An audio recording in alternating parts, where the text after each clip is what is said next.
The isotropic core explained, engineering high-performance MDF, HDF and HDHMR boards.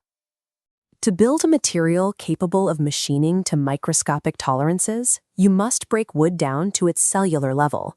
Raw hardwood fibers, like eucalyptus, are subjected to immense pressure, forcing them to lock together into a uniform matrix.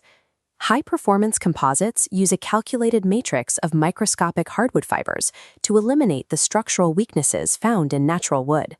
Manufacturers adhering to Moldart standards establish the benchmark for this class of engineering, relying on material science testing rather than traditional woodworking intuition. The baseline truth of this science is mathematical. The physical density of the board is the primary indicator of its structural and mechanical limits. Because the fibers are compressed uniformly throughout the core, the resulting board achieves isotropic properties, distributing stress and structural strength equally across all three dimensions. This differs from natural solid wood, which has a directional grain. Natural wood is strong along the grain, but weak across it, making its behavior under stress difficult to predict in industrial applications. This creates a common point of failure. Professionals who attempt to cut or join high-density isotropic boards like natural lumber routinely compromise the material's integrity. Maximizing the durability of these composites requires that every step, from machining kinematics to chemical finishing, follows exact mathematical formulas. Manufacturing optimization requires replacing traditional woodworking habits with precise engineering metrics dictated by the board's internal density. The specific weight of a board dictates its industrial classification and limits its practical applications. This data shows the density thresholds for commercial boards. Standard MDF caps out between 600 and 750 kilograms per cubic meter. Grade 1 high-density fiber board and high moisture-resistant boards push past 850, often exceeding 900 kilograms per cubic meter. As we track the modulus of rupture along this same density curve, the physical breaking point of the material scales drastically. At higher densities, the rupture threshold increases to 40 to 50 newtons per square millimeter. Similarly, the internal bond, the force keeping the wood fibers together inside the core, experiences an exponential jump at the 850 kilogram mark, reaching cohesion levels above 1.30 newtons per square millimeter. This high-density internal bonding creates a physical barrier that prevents water molecules from infiltrating the core matrix.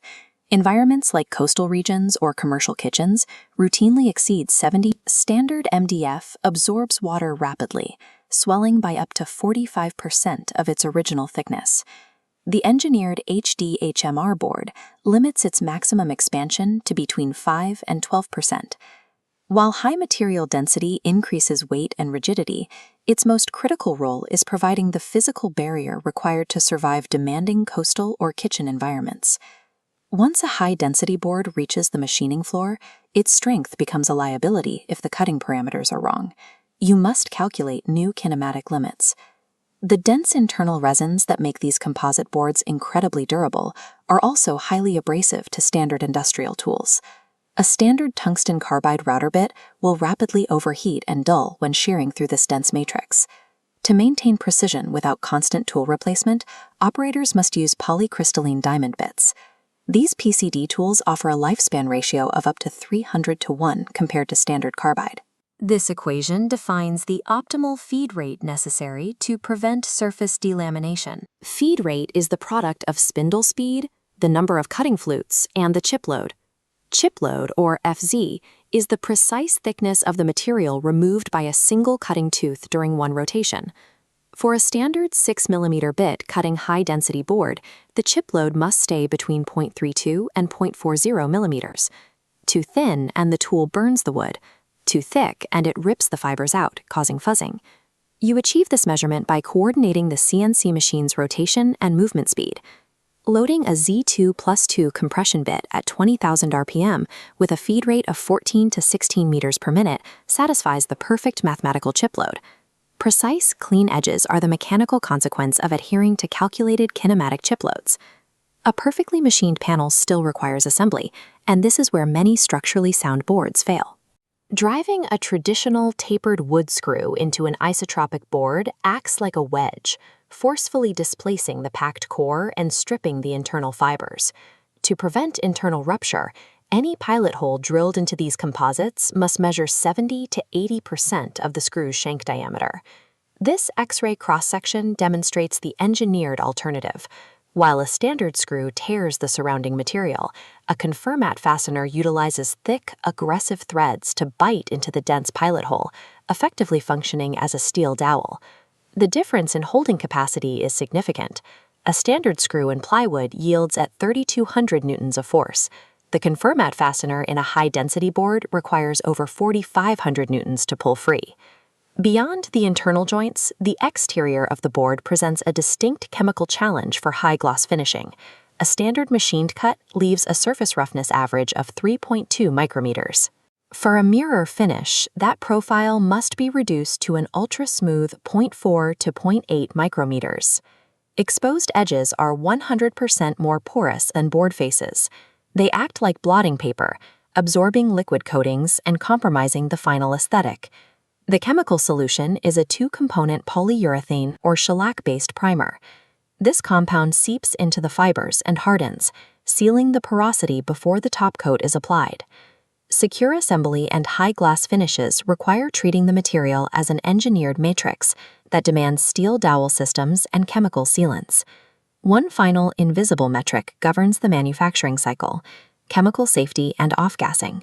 Mechanical density and precise CNC kinematics are ineffective if the final product violates indoor air quality standards. This scale plots formaldehyde emission compliance.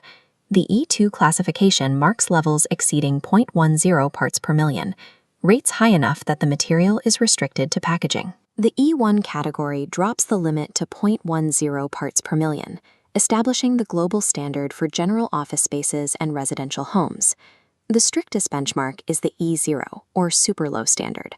By dropping emissions to 0.05 parts per million or below, these boards achieve the safety levels required for hospitals, schools, and bedrooms. Viewed as a complete system, the data creates a chain of dependencies. The physical mass of wood fibers per cubic meter dictates the board's internal bond, which determines both its breaking point and its moisture resistance. That density then mandates how fast a diamond tool can cut the material and specifies the fastener mechanics required for a permanent joint. Advanced manufacturing is an uncompromising chain. Departing from any data point, whether feed rate, hardware type, or emission rating, results in system failure. Strict adherence to these benchmarks produces the highest performing product possible.